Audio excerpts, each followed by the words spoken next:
Hello everyone. The Independent Electoral Commission announced on Tuesday that it won't allow the former President Jacob Zuma to be the president of the country after this year's general elections because of his criminal record.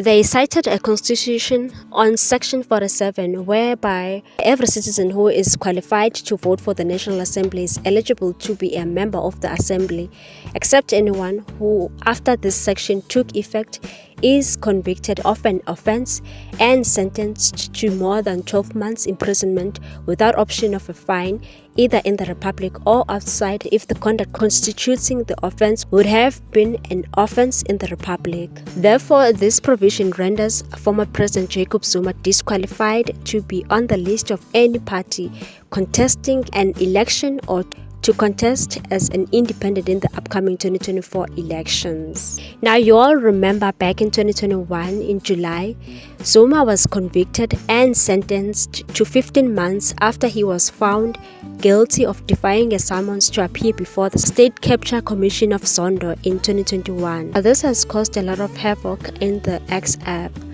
And there are many people who are defending Zuma, the likes of Andile Mxitama, who recently said he will be joining the MK party, or rather will be closely working with Umkhonto weSizwe party. The BLF leader has reacted on the news and took it to his Twitter account and said, "The IEC cannot stop the MK tsunami.